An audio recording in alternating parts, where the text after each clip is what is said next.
আসসালামু আলাইকুম। অসম্ভব মজাদার ও সুস্বাদু এই চাটনি। দেখতে যেমন সুন্দর, খেতেও তেমন দ্বিগুণ টেস্টি। গরম, গরম রুটির সঙ্গে এরকম চাটনি যদি থাকে তাহলে আর কি চাই? আমার তো ভীষণ পছন্দের একটা চাটনি। তো চলুন কিভাবে আমি চাটনি তৈরি করব আজকে সেটা আপনার সাথে শেয়ার করব। তার জন্য নিয়েছি আমি মাঝারি সাইজের ছোট্ট একটি পেঁয়াজ। পেঁয়াজটা আমি কুচি করে ভালোভাবে কেটে নেব। আমার ভীষণ পছন্দের একটা চাটনি। এটা আমি ছোট থেকে বড় হয়েছি এই চাটনিটা খেতে, খেতে অসম্ভব মজাদার। আমাদের বাসার সকলের অনেক পছন্দ। বিশেষ করে আমার আব্বু খুব বেশি পছন্দ করত। তার জন্য এটি ছোট থেকেই খেতে হয়েছে। আমাদের বাসায় কখনো রুটি তৈরি হলে এই চাটনি হবে না এমনটা কোনো কথাই না। যখন রুটি তৈরি হবে তখন এই চাটনিটা করতেই হবে, কারণ এই চাটনির সঙ্গে রুটি অসম্ভব মজাদার। আপনারা যদি এই চাটনি কখনো না খেয়ে থাকেন তাহলে অবশ্যই আমার এই রেসিপিটা ট্রাই করবেন। আপনাদের অনেক বেশি পছন্দ হবে ইনশাআল্লাহ, আমি জানি। ঝাল খেতে পছন্দ করেন তাদের জন্য তো এই রেসিপিটা একদম বেস্ট, তারা অবশ্যই এটা ট্রাই করবেন। আমি নিয়েছি এখানে কয়েকটা শুকনো মরিচ। মরিচটা আমি ভালোভাবে ভেজে নেব। অনেকেই তো আছে অনেক রকমভাবেই রুটি খেয়ে থাকে, ভর্তা, ভাজি, নানান রকম তরকারির সঙ্গে। তবে এভাবে যদি চাটনি করে রুটি খাওয়া যায় তাহলে তো কোনো কথাই নেই। অসম্ভব মজাদার, একটু ঝাল ঝাল মিষ্টি মিষ্টি, অসম্ভব মজাদার। এখানে তারপরে নিয়েছি আমি পাটাতে, আমি এটা বেটে নেব।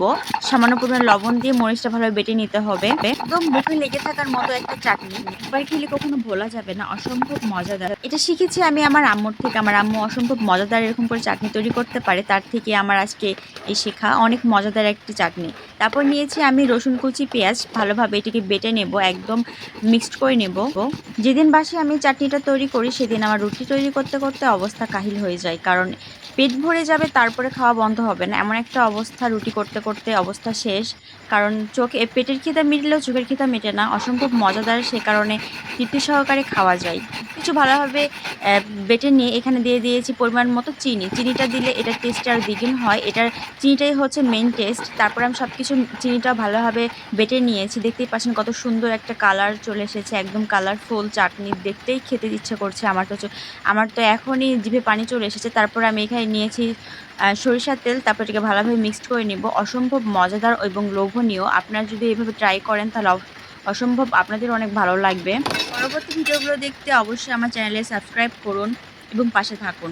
দেখতেই পাচ্ছেন কতটা সুন্দর। এবার আমি এখানে রুটি তৈরি করে নিচ্ছি, কারণ রুটির সঙ্গে এই চাটনিটা এতটা বেস্ট বলে বোঝাতে পারবো না। খুব সুস্বাদু এবং ঝাল ঝাল মিষ্টি মিষ্টি, একদম অন্যরকম একটি, সাধারণের মধ্যে অসাধারণ একটি টেস্ট। আপনারা একবার হলো বাসায় ট্রাই করবেন এবং কেমন হয়েছে অবশ্যই আমাকে কমেন্টে জানাবেন।